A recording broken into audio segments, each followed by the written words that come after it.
একটি কঠিন সংগ্রামের মধ্য দিয়ে আকস্মিকভাবে এত বড় একটি সংগ্রামের পর রাষ্ট্রটাকে আমরা যেভাবে চেয়েছিলাম, আপনারা জানেন নানা কারণে আমাদের চিন্তা আশা এগুলো ভঙ্গ হয়েছে।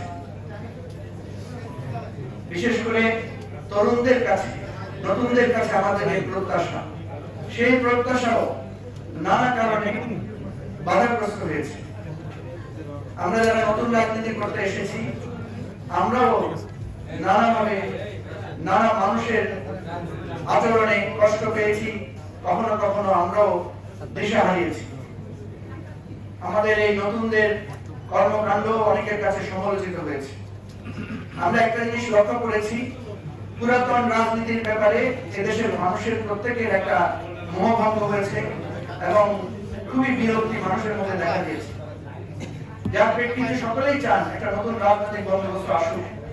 পুরনো রাজনীতির যেই কালিমা, একে অপরের বিষোদ্গার, একে অপরের পোস্টার ছেঁড়া, একে অপরের মিছিলে হামলা করা, বাধা দেয়া, গুম খুন, চাঁদাবাজি, সন্ত্রাস, নৈরাজ্য, এগুলো থেকে উঠে আসার উপায় কি? আমরা যখন এই নতুন রাজনীতির কথা বলি, আমরা দেখি যে আমরা সেখানেও সকলের সাহায্য পাই না, উৎসাহ পাই না। এটা সত্য যে আমাদেরও ভুল আছে, আমাদেরও ভুল ত্রুটি আছে এবং আমরাও অনেকে ভুল করেছি। আমরা চাই ভুল ত্রুটি সবকিছু শুধরে আমরা নতুন করে চলতে চাই। এই অনুপ্রেরণা এবং আশা থেকেই আমরা একটা আহ্বান জানিয়েছিলাম। আপনারা অনেকেই জানেন, আমরা অনেকদিন থেকে চেষ্টা করছি এই নতুন রাজনৈতিক বন্দোবস্তের যাদের মধ্যে আকাঙ্ক্ষা আছে তারা যাতে আমরা একমত হতে পারি, একসাথে হতে পারি। নানা প্রচেষ্টা আমরা চালিয়েছি। আমরা যে খুব বেশি সফল হয়েছি এটা আমরা বলবো না, তবে আমরা যাত্রা শুরু করছি। আজকে আমরা একটা নতুন যাত্রা ঘোষণা করার জন্য এখানে এসেছি। এটা এমন না যে আমরা সবকিছু গুছিয়ে আজকে আপনাদের সামনে উপস্থিত হয়েছি, বরং বলতে পারেন যে আমরা অনেক চেষ্টার পর একটা উদ্যোগের সাহসের জায়গায় দাঁড়িয়ে আজকে আপনাদের সামনে আমরা ঘোষণা করছি যে আমরা একটা জুলাই অভ্যুত্থানের অঙ্গীকার, প্রত্যাশা এবং জুলাই অভ্যুত্থানের ভিত্তিতে বাংলাদেশকে একটা নতুন রাজনৈতিক দিশা দেওয়ার জন্য আমরা প্রাথমিকভাবে তিনটা দল আজকে এখানে হাতে হাত মিলিয়ে আপনাদের সামনে এসে দাঁড়িয়েছি। এবং এখান থেকে আমরা আহ্বান করছি সকলকে, যারা এই নতুন রাজনীতির সূচনা করতে চান।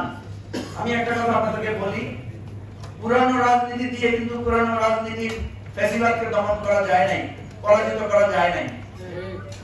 আপনারা দেখবেন প্রথাগত রাজনৈতিক দলগুলো কিন্তু সর্বাত্মক চেষ্টা করেছে, আন্দোলন করেছে, সংগ্রাম করেছে, জীবন দিয়েছে, লড়াই করেছে, জেলে গিয়েছে, গুম খুন হত্যাকাণ্ডের শিকার হয়েছে, কিন্তু শেখ হাসিনার ফ্যাসিবাদকে সরানোর জন্য তারা সফল হয় নাই আপাতদৃষ্টি। কিন্তু তারা একটা সংগ্রাম জারি রেখেছিল। সেই সংগ্রামের সামনে দাঁড়িয়ে নতুনরা নতুন ভাবে, নতুন ভাষায়, নতুন প্রতিবাদে এই ফ্যাসিবাদকে চ্যালেঞ্জ করেছিল বলেই নতুন একটা বাংলাদেশের সূর্যোদয় আমাদের। সেই নতুন ভাষায় প্রতিবাদ, নতুন ভাষার সংগ্রাম, নতুন ভাষার কর্মসূচি, সেই নতুনদের নিয়েই আমরা আবার ঘুরে দাঁড়াতে চাই। আমাদের অনেক ভুল ত্রুটি আছে।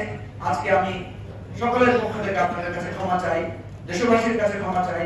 আমাদের কোনো কাজ, আচরণ, পদক্ষেপ বা আমাদেরকে যারা দিকভ্রান্ত করেছেন, ভুল পথে পরিচালিত করেছেন, নানাভাবে হুমকি দিয়ে, উস্কানি দিয়ে আমাদের প্রতি বিষোদ্গার করে যারা আমাদেরকে উত্তেজিত করেছেন, আমরা মনে করি সব কিছু পর্যালোচনার পরে আমরা একটা নতুন অভিযাত্রা আসতে চাই।